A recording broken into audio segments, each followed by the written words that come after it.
Denim Wrapped Nightmares, what is happening?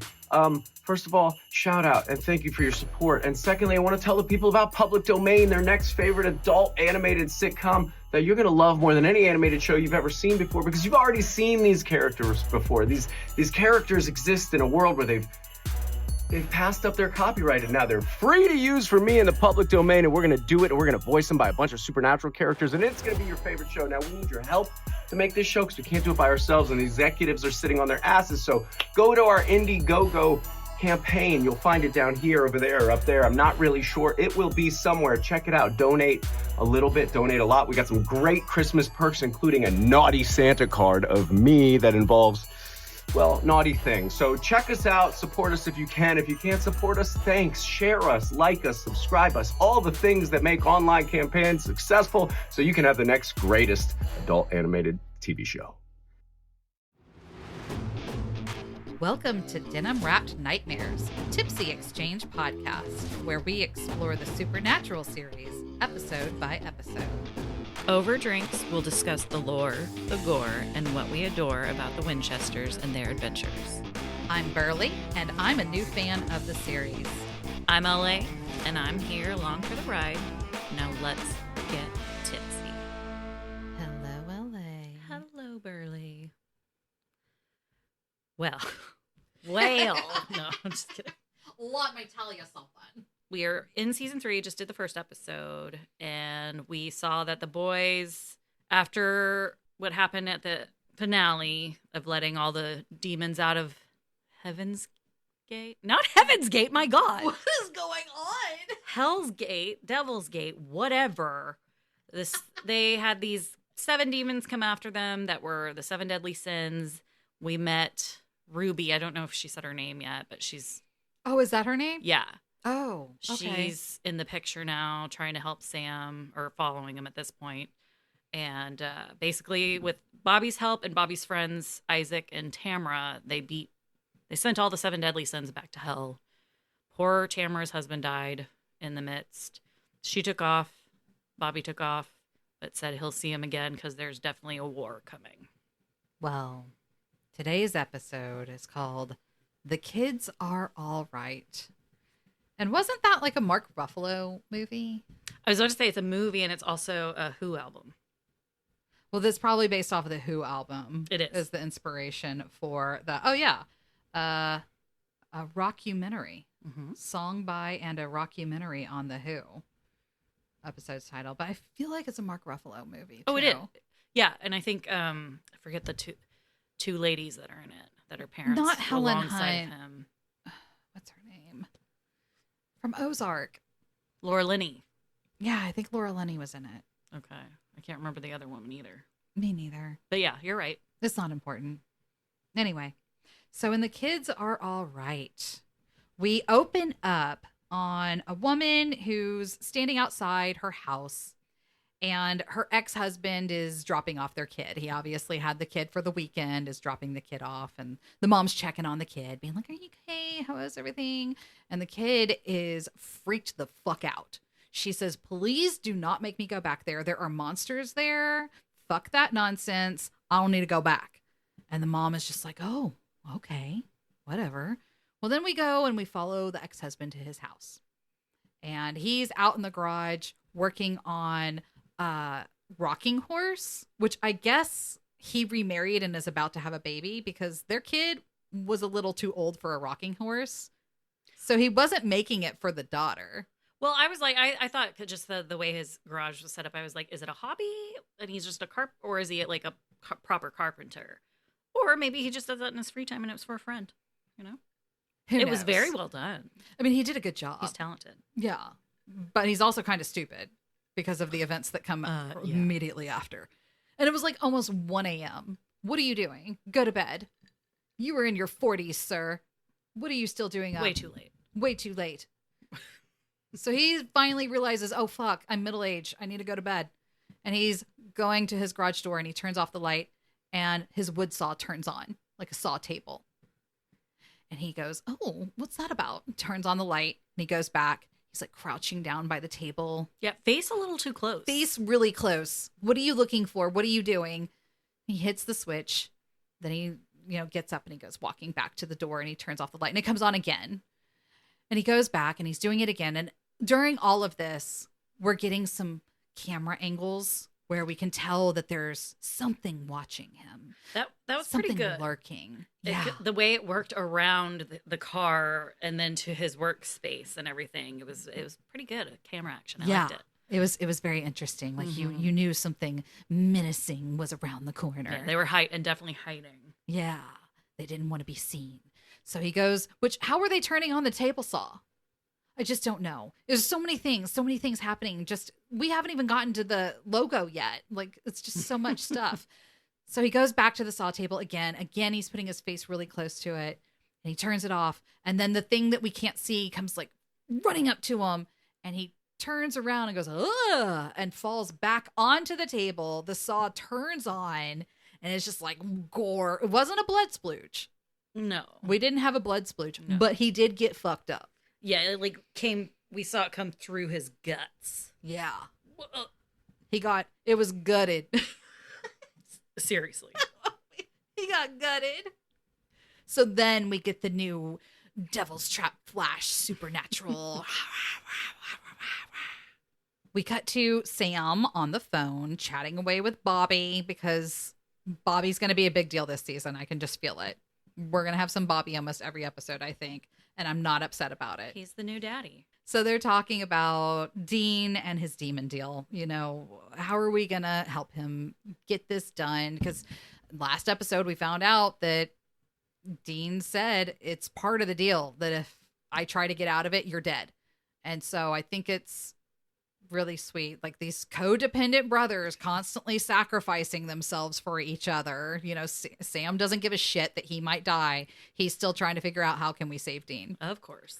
Dean walks in to come talk with Sam. And I guess Sam doesn't want him to know that he was talking to Bobby and trying to talk to him because he's like, yeah, okay, hangs up and is like, I was just ordering a pizza. And they're literally in a restaurant. It was fun. Dean calls him on it. Sam tries to play it off still. I think Dean just decided to let it go because it was obviously bullshit. Dean lets Sam know about the weird death on the table saw in Cicero, Indiana. And he also lets him know that he has some other motivation for wanting to go visit this town because a chick he hooked up with 8 or 9 years ago, a yoga instructor named Lisa, is in that town and he wants to stop by. And one time when he was explaining it, I was like, oh, they must have had like a time together, because he was so excited to go back. And then we learned later it was like a one night thing. It was like a weekend. I think it was like a weekend or a week. So it was a time period, but it happened once 8 years ago. That sex must have been amazing. That's what the lady said at the party. She was like, the one night, best night of my life. That's what I'm saying. Like it was like one night. I think that when Dean was talking to Sam that he made it sound like it was more than one night though.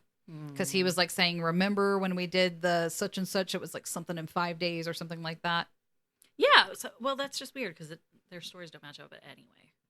It was 8 years ago. Cut them some slack. I can't remember what happened. One night versus 5 nights is right. A little different, but whatever.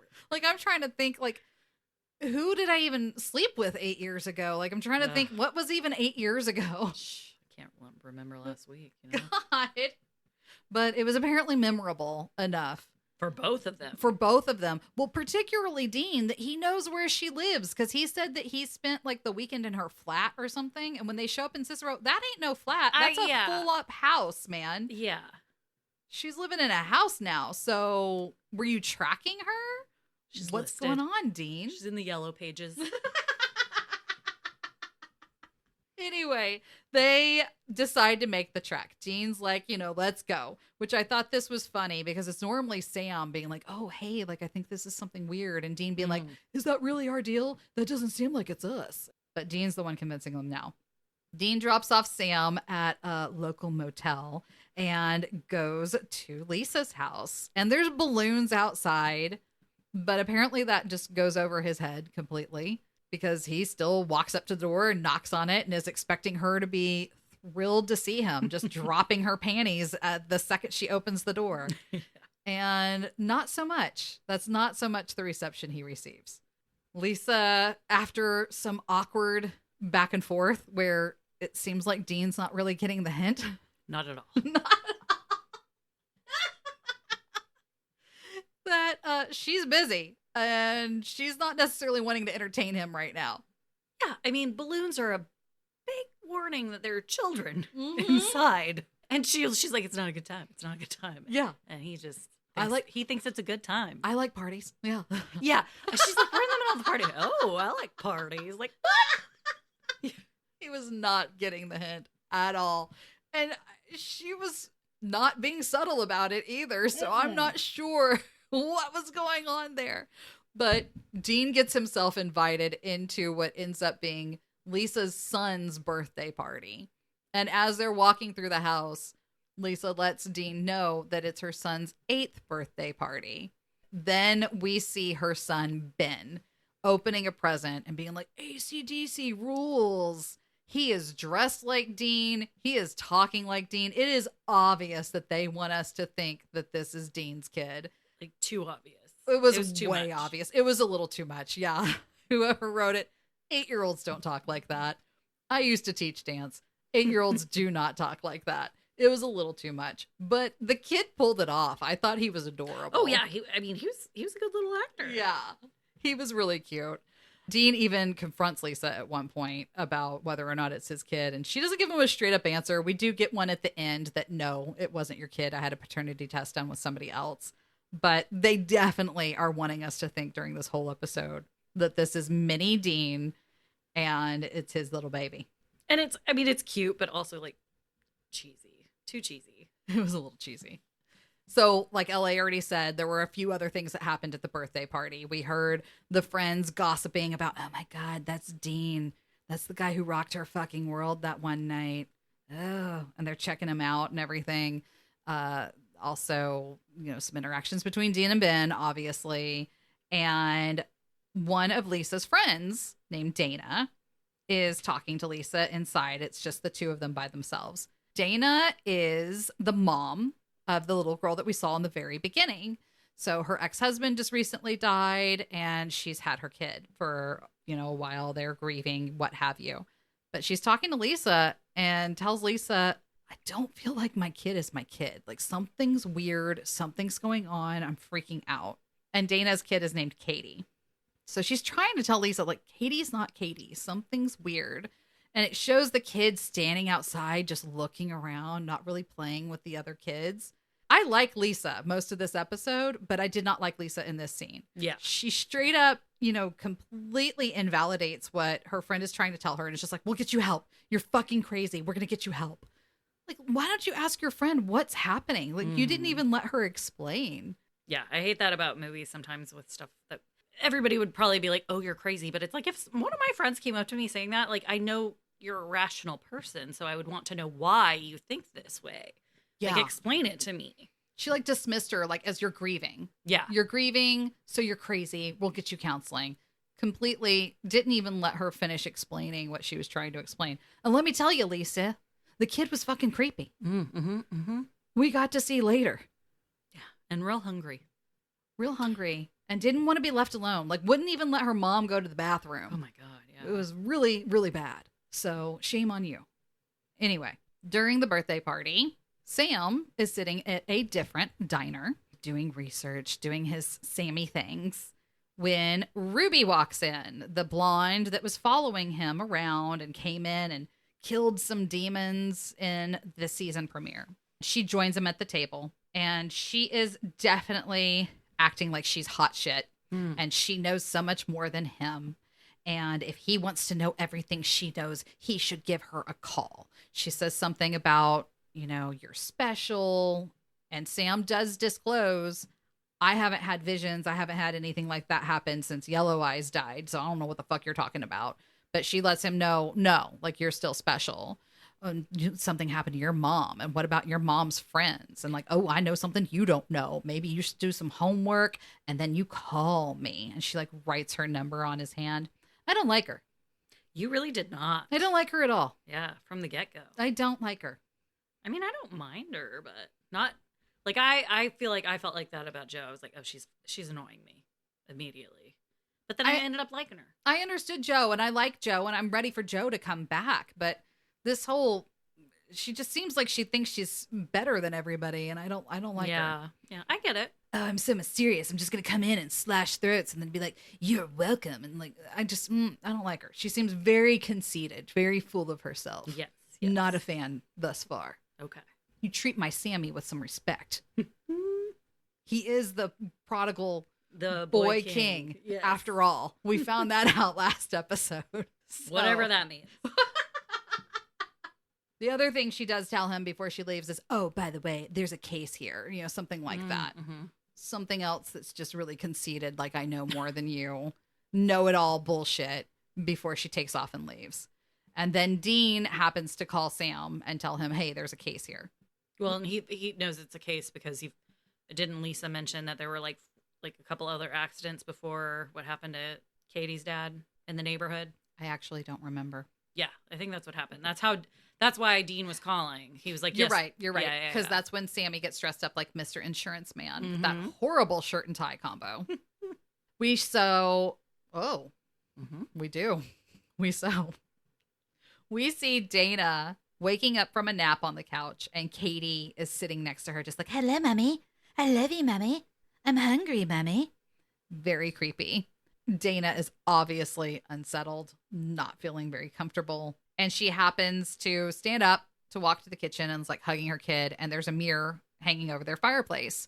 And so she looks at the kid in the mirror's reflection, and the kid's skin is like not scaly, but it just looked like it was ready to slough off of her. Yeah. Like just, I don't even know, like dead. Burned, wet skin. Wet.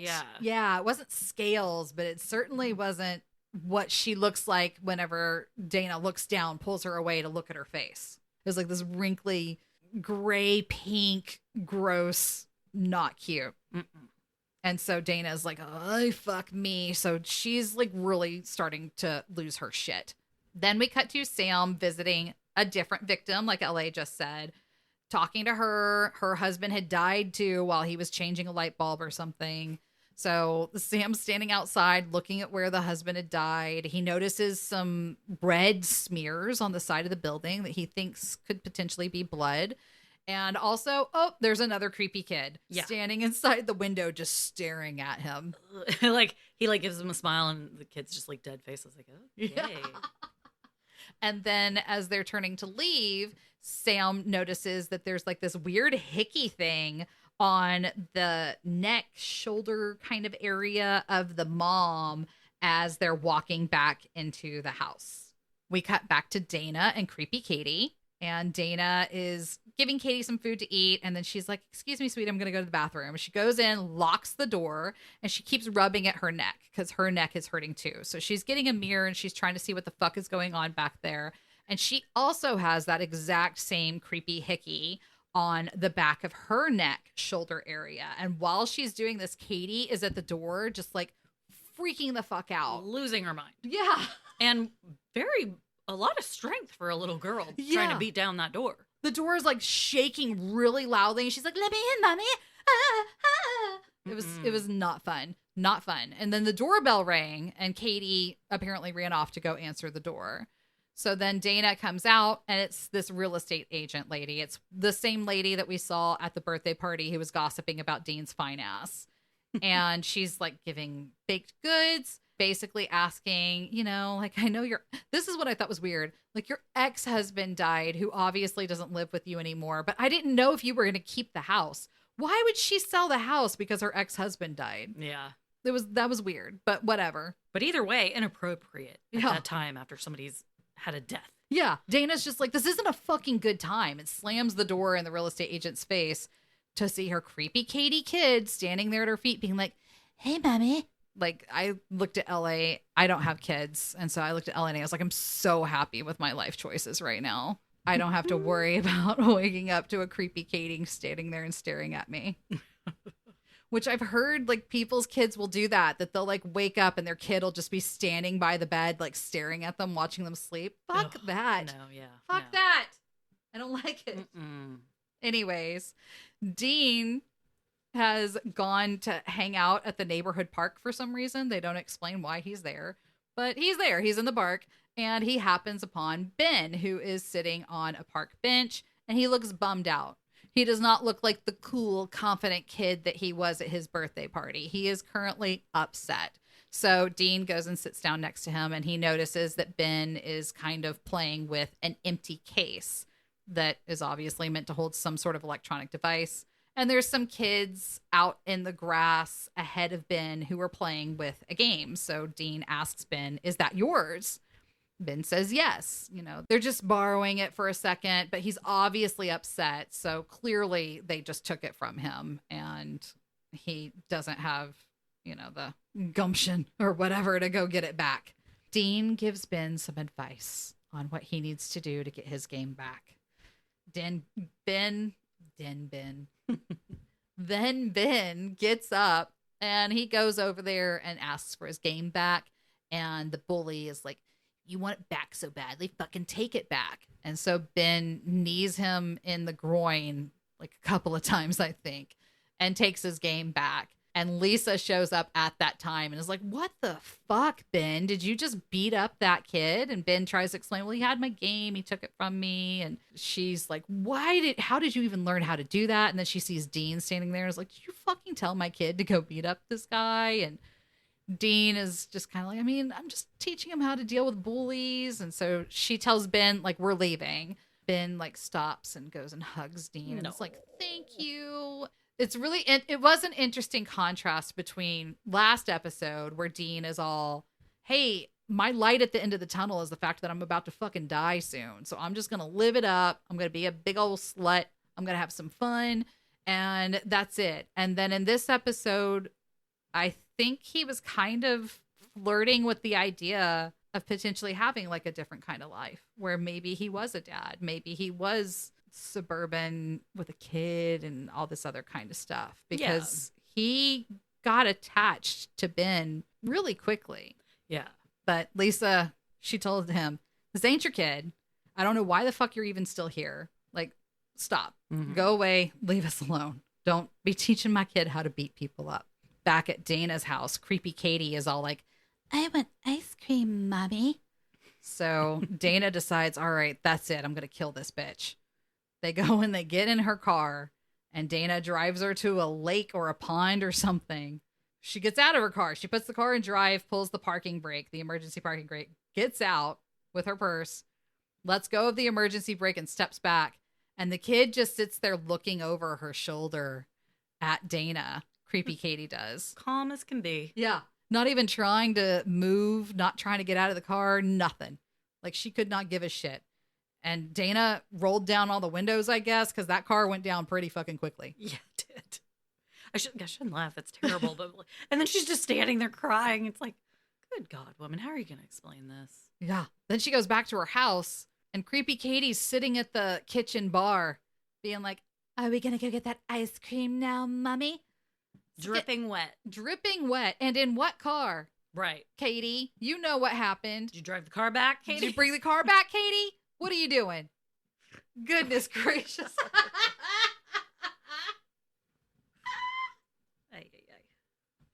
Now, Dean has gone back to the motel and is telling Sam that something's wrong with the kids in this town, which, by the way, whenever Dean was at the park, he did see a bunch of kids just standing there staring at him very creepily.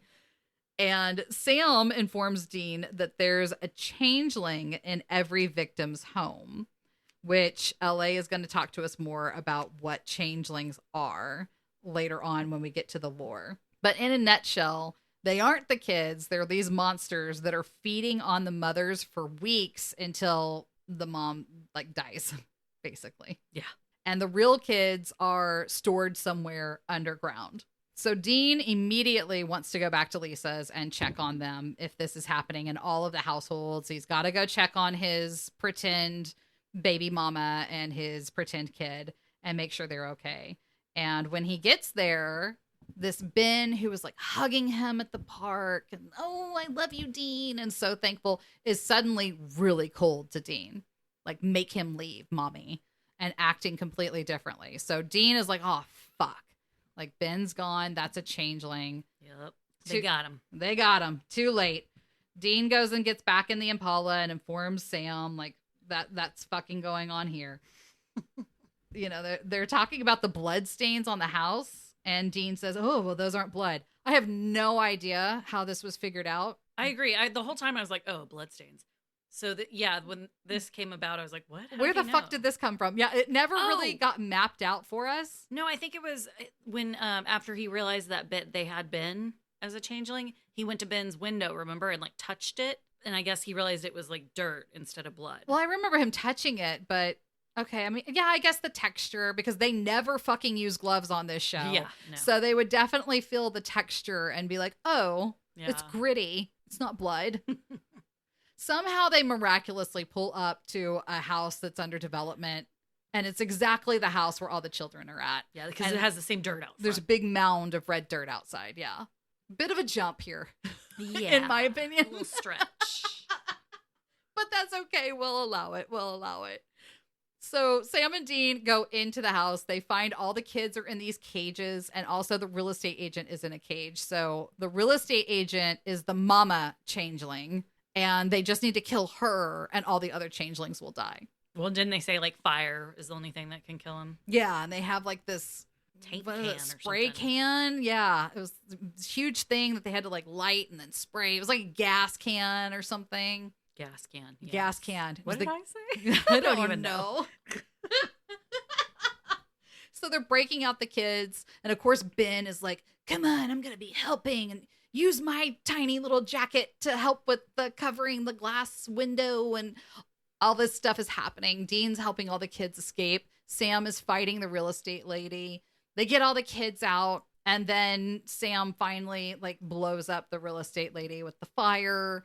And in the meantime, fake Ben is trying to get Lisa, and fake Katie is trying to get Dana. And luckily they all burn up at the same time as the mama changeling burns up. Yeah. And I like how Lisa reacted whenever she realized it wasn't her kid. She was just like, "Fuck this, I'm out of here." And she tried to leave, but there were like a bunch of kids just standing outside her front door staring at her. So she ended up getting stuck in there. But like, that's what I would have done. I would have been like, "Fuck this, I'm out of here." Yeah. Lisa same. was the most relatable character to me in this episode. I agree. Dean and Sam take Ben back to Lisa. Who knows what happened with those other kids, you know? Yeah, I guess they went around the neighborhood dropping kids off. And they just were taking them everywhere, doing a little bus ride around the Yeah. neighborhood, and they just saved Ben for last. And Lisa was so thankful. And Dean finally explains, you know, like, "This was my job. Like, I can't tell you what my job was because I do weird shit for my job. And I'd tell you more about it, but you don't really want to know. But, you know, Ben, he's amazing. He's an amazing kid." And he says he wouldn't be ashamed to call Ben his son. And Lisa's Aw. like, "Oh, that's sweet. He's not. Yeah, she's like, to be clear, he's not. I had a blood test done. He's not your kid." Which, who knows? She could be lying. Right. But hey, she did offer, like, hey, if you want to stick around for a few days. Yeah. We can have a little sequel of our fun weekend together 8 years ago if you want to hang out. Sam can watch the kid. for us. Right? But Dean's like, "No, I can't. You know, it's a job. Not his life. That's This not his ain't my life." Yeah. I'm totally being a slut right now, but I can't be one with you, Lisa. Yeah. Even though that's the whole fucking reason I wanted to come to this town. Lisa did comment that he seemed disappointed when she assured him that Ben wasn't his kid. Yeah.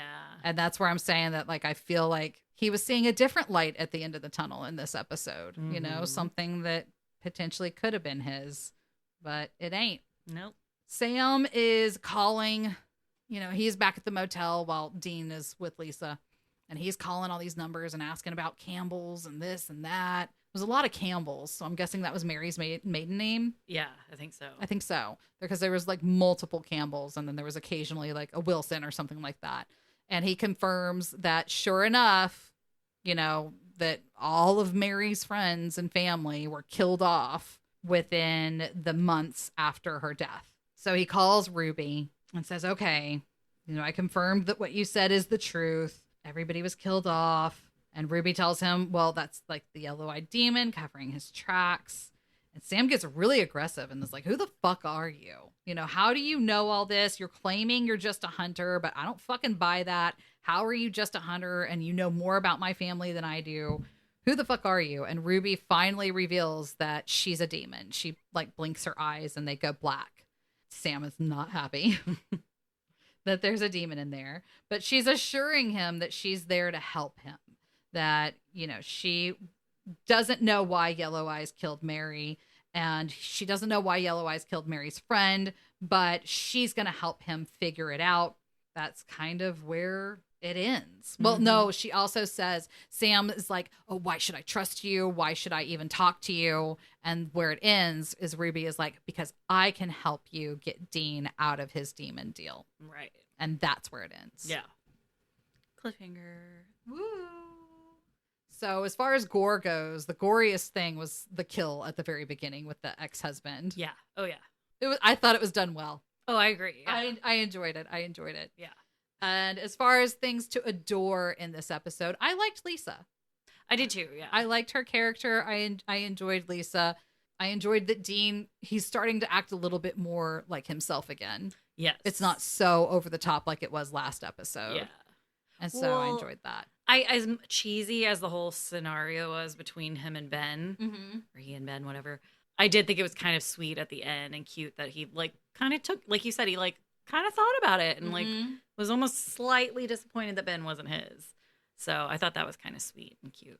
I enjoyed the actor who played Ben as well. Yes, he was so good. Like I said, he didn't write those lines. I don't hold him at fault for that. Yeah. The task he was given to do, he did well. Yes. I enjoyed the little actor who played Ben. That little actress who played Katie was creepy as hell. Oh my God, yeah, she was. So she did good as well. Yeah. Ugh, kids.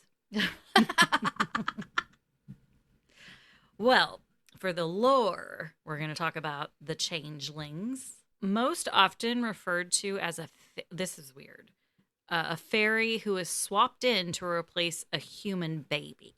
Oh, a fairy? Yeah. Okay. So the mortal child is taken back to the realm of the fairies to be raised and put to work. But the creature that's left behind is usually sickens and dies.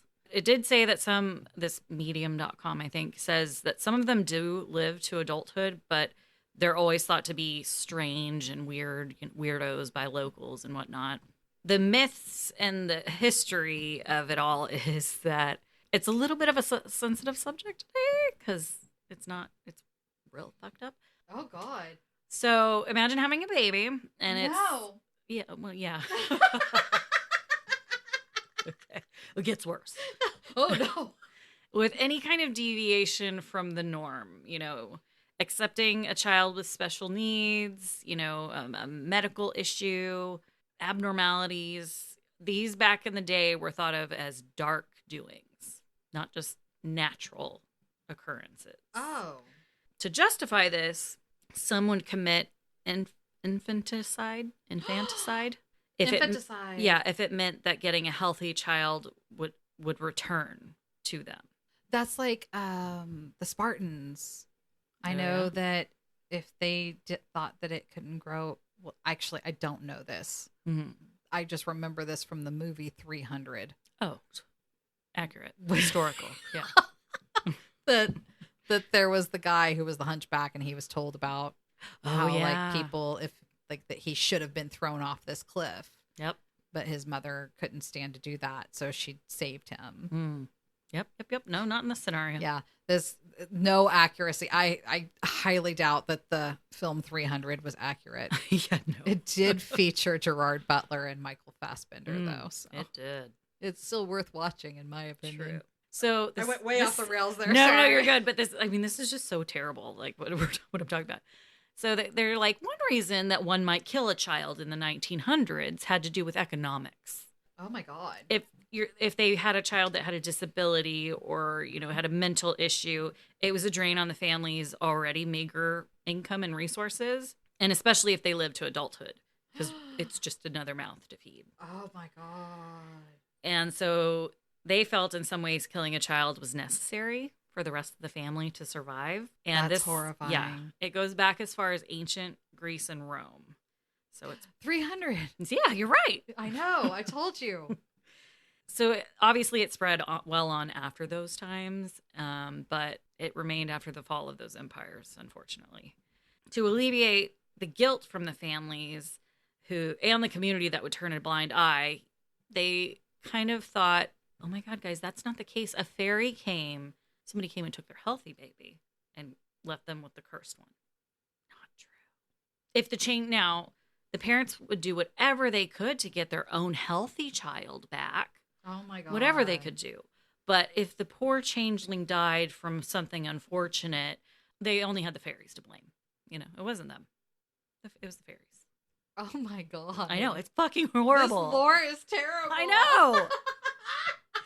And these excuses were accepted for many, many years. And so this led to Well, yeah, you said the Greece and Roman empires all the way up until the 1900s. Oh, yeah. That's insane. So it led to horrible abuse of children who had learning disabilities, deformities. Violence and suspicion weren't just reserved for children. While the tales of the changeling children were popular, it started to become known that supposedly the adults could be swapped out as well and be blamed on the fairies as well. The abuse. Oh my God. Yeah. So they literally made up a fairy tale to excuse infanticide and murder. Right. Because sometimes it didn't just stop with children. Sometimes they would take out an adult as well. Mm-hmm. Well, it kind of made it seem more like the adults could blame their abuse of the children on it. Because it said this resulted in their being, they're starting to act somewhat off. Not quite the right version of themselves either, the parent. And that was just their way, a freaking easy way to explain their behavior away, that something happened to a loved one with mental issues, or what they had depression, or that was the way to explain that away. It's all the fairies, man. Yikes. This is so bad. I know. So that's pretty terrible. That's pretty terrible for the lore of what it all is. I mean, it goes in line with the episode. We saw Dana literally try to kill her kid. Right. So. Yeah. And that you can explain it away because those damn fairies. Eric Kripke, you got some balls on you using this mythology for an episode, knowing people were going to Google this shit. And so throughout time, some of the famous stories of this was even King Charles the First of England was rumored to be a changeling because of his peevish nature. Ooh. And as a child, a nursemaid's claimed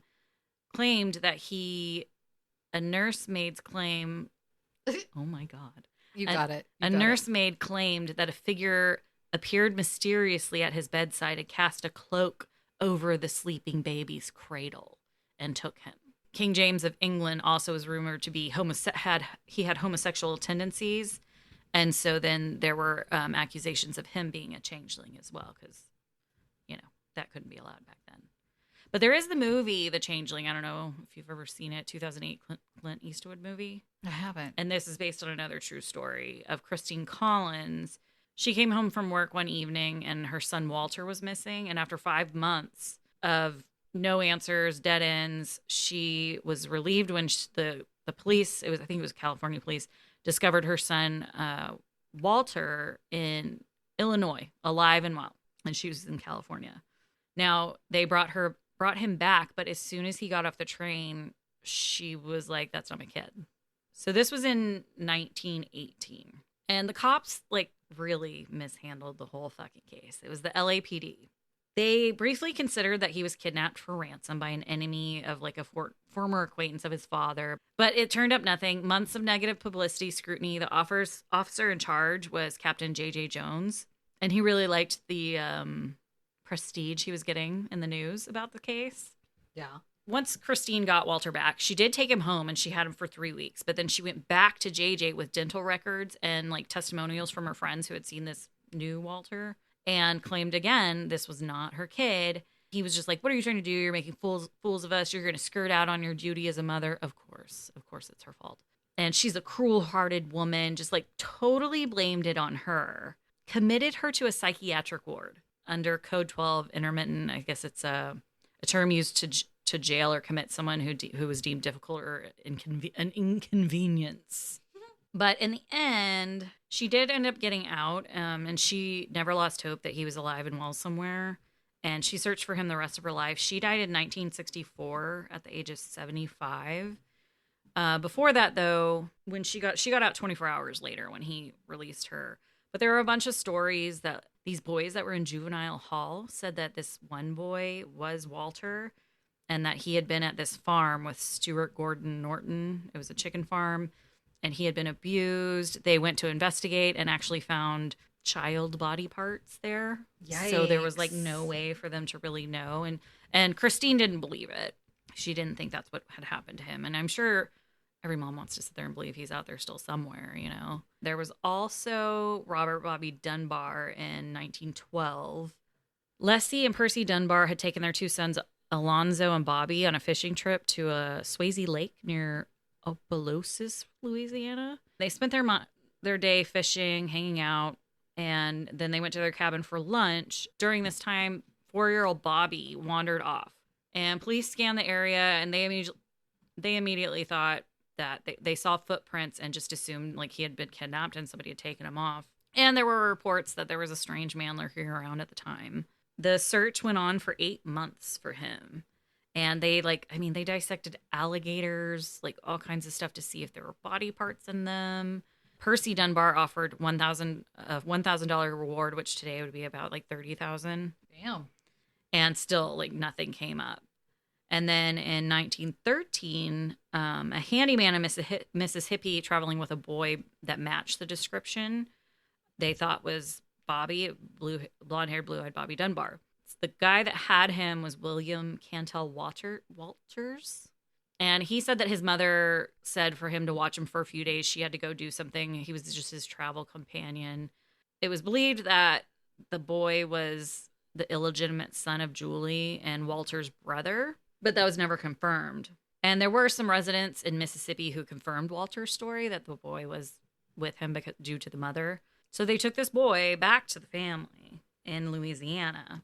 And there's different versions of events. Like, it seemed like it was just a terrible misunderstanding. Some people said that he, like, yelled mother when he saw Leslie. And, I mean, it's all just, like, conflicting stuff. So, it's who knows what to believe.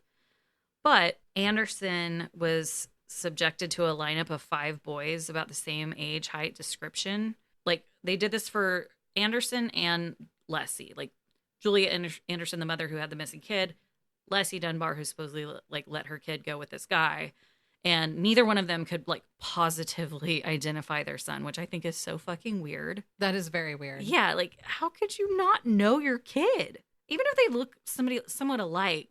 I mean, come on. Well, I mean, how long had it been since they'd seen their kid? Like, depending on the age. Well, this one was 8 months. So I mean, a kid can grow a lot in 8 months. You're right, so maybe, depending on the age, you know? Yeah, you're right. All right. Well, unlike Leslie, people believed her, and then Julia since she was more on. No.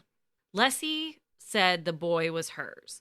Julia, she had to hike it home, and her whole reputation was dragged through the mud in local papers for just being a fraud, not knowing her kid. Like, she let her kid go. Who knows what she did to her kid? William Walters, the man that had him, was later convicted of kidnapping. But the charges were overturned on a technicality 2 years later, and he was released. He forever maintained his innocence until 1945. The boy who was raised as Bobby Dunbar, got married, had 4 kids. So, I mean, he lived his life. One of Bobby's granddaughters began an investigation of her own in 1999, and it ended in 2004. And authorities announced that the DNA provided that Bobby Dunbar Jr.'s test had proved that the child found was Walter's and not Robert. So the identity of the child who is identified as Bobby Dunbar is unknown. So he has yet to not be proven to be Bruce Anderson or anyone else. That was a lot. I know, I'm sorry. That's why I was like, I should have just left it at the 1. You can totally cut all that out and leave it at the 1. Like the story of Christine and her son, that's like the most well-known one. There's some other ones, but I mean, they made a movie about that one, and it's also, I think, one of the more recent ones in time. So 1900. Some of the other ones were like way earlier. I was about to say, wait, what? Yeah, way earlier. Sorry, I should have like pieced these out better, and it's very small print, so I apologize. No worries. So to close it out, when Sam and Dean are talking in the restaurant and Dean is trying to convince Sam to go to Indiana in order to check out the cases there so he can hook up with Lisa. Sam says, so you're going to be Dean. Sam says, so let me get this straight. You want to drive all the way to Cicero just to hook up with some random chick? And Dean says, she was a yoga teacher. That was the bendiest weekend of my life. Cheers. Holy shit. Oh my God. Thank you for clearing up I was going to be Dean. You're like, you start talking to Sam and you're like, so you're going to be Dean. Like, yeah, I know, Kim. Thank you. Thank you for listening to Denim Wrapped Nightmares. Follow us on Twitter or Instagram, leave a review, and let us know how we can get involved in the fandom. This was fun, jerk. It always is, bitch.